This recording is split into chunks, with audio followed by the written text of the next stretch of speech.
दीजिएगा पुलिस को खड़ा करके। जल्दी बोल देंगे ना, खत्म। और क्या?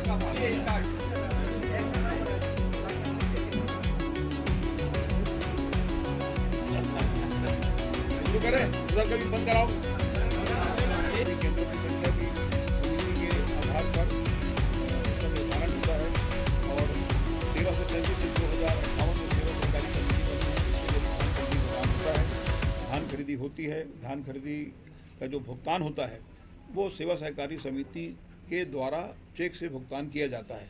भारत सरकार की कोई संस्था आके यहाँ चेक नहीं देती, वो राज्य सरकार की संस्था है।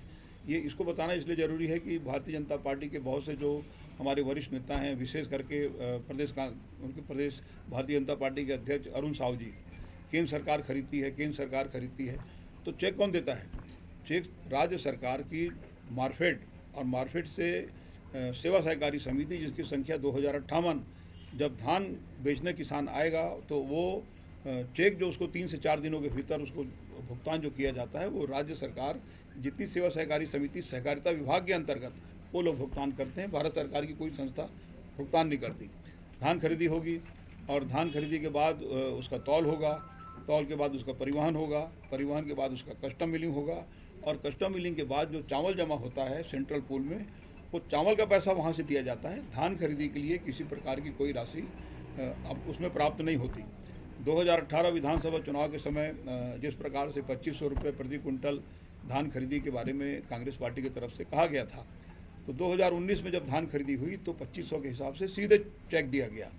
अब 2020 में भारत सरकार की तरफ से चिट्ठी आई कि यदि समर्थन मूल्य से अधिक में भुगतान होगा तो सेंट्रल पूल में जो चावल जमा लिया जाता है वो हम छत्तीसगढ़ सरकार का चावल जमा नहीं लेंगे। तब मंत्रिमंडल ने ये तय किया, माननीय भूपेश बघेल जी की अध्यक्षता में मीटिंग हुई कि कांग्रेस ने तो 2500 का वायदा किया है, यदि मान लो हम रोक देंगे तो कांग्रेस के लिए ये अच्छी बात नहीं होगी। तो फिर राजीव गांधी किसान न्याय योजना नाम से एक योजना संचालित की गई, और राजीव गांधी किसान न्याय योजना में 9000 रुपया प्रति एकड़ के हिसाब से उनको प्रत्येक खाते में सीधे ट्रांसफ़र करने के नियम बनाया गया। ये जो 9000 रुपये प्रति एकड़ है जो समर्थन मूल्य है, और 9000 रुपया प्रति एकड़ जब दिया जाएगा, जब दोनों को टोटल करेंगे तो वो हो जाएगा 2500 रुपये प्रति क्विंटल। तो अंतर की राशि को पूर्ति करने के लिए, यानी खरीदते समय समर्थन मूल्य और अंतर की राशि मिलाकर 2500 रुपया होना चाहिए। तो राजीव गांधी किसान न्याय योजना, जिसका हम 9000 रुपये प्रति एकड़ 4 किस्तों में देते हैं। पहला 21 मई देते हैं जो राजीव गांधी जी के पुण्यतिथि के अवसर पर, दूसरा हम देते हैं 20 अगस्त। पता चल जाएगा कि बता देता हूँ। अभी पहले मैंने स्टार्टिंग इसी से किया था, दोबारा बता देता हूँ। 1 साल का उदाहरण दे देता हूँ। 2022-23 केंद्र से जो नवीन धान खरीदी केंद्र के लिए जो ऋण लिया गया, बैंक ऑफ बड़ौदा 2000 करोड़ 7.40% ब्याज, नाबार्ड शासकीय गारंटी के द्वारा 500 करोड़ 7.75% ब्याज, शासकीय guarantee NABARD 3500 crore 7.80%, Punjab National bank 610 crore 7.39%, Punjab National bank 500 crore 7.49%, Indian Bank शासकीय गारंटी के बिना 1599 करोड़ 7.50%, बैंक ऑफ इंडिया शासकीय गारंटी के साथ। आपने पहले भी बताया, मैं इसी में आपसे जानना चाह रहा हूँ कि आपने कोई कितना दिया केंद्र, आपने कितना दिया और केंद्र ने कितना दिया? ये पूरा हमारा है भाई, केंद्र का नहीं है, ये पूरा हमारा है, हमारी गारंटी है। तो आपको भी तो राशि मिलती है ना चावल के? कुछ नहीं, चावल का राशि बाद में मिलेगा, ये तो धान खरीदी है हमारा। सर मैं वही कह रहा हूँ कि धान खरीदी आप कर रहे हैं, पैसा आप दे रहे हैं। धान खरीदी के लिए 1 रुपया भी नहीं मिलता भारत सरकार। सर एक मिनट, मैं वही कह रहा हूँ सर, डिफरेंस पूछ रहा हूँ सर कि धान खरीदी आपने किया, कर्ज दिया, 100 रुपए लिया आपने, ठीक है, हो सकता। बैंक ऑफ बड़ौदा से 2000 करोड़, नाबार्ड से 500 करोड़ शासकीय गारंटी और बिना guarantee 3500 crore, Punjab National Bank शासकीय guarantee 610 crore, Punjab National Bank शासकीय गारंटी के बिना 500 करोड़, इंडियन बैंक शासकीय गारंटी के बिना 1599 करोड़, और बैंक ऑफ इंडिया शासकीय गारंटी के साथ 2000 करोड़, और एनसीडीसी शासकीय गारंटी के बिना 8500 करोड़। इस साल जो अभी धान खरीदी 22-23 में हुआ है उसमें 19,209 करोड़ रुपया राज्य सरकार ने कर्ज में लिया है मार्फेड के जरिए, और उसके बाद फिर पहले 1333 सेवा सहकारी समिति थी जिनके जरिए धान खरीदी का काम होता था। वर्तमान में वो उन समितियों की संख्या 2058, और 2058 जो समिति है इसके जरिए धान खरीदी का काम होता है। वर्तमान में जो धान खरीदी केंद्रों की जो संख्या है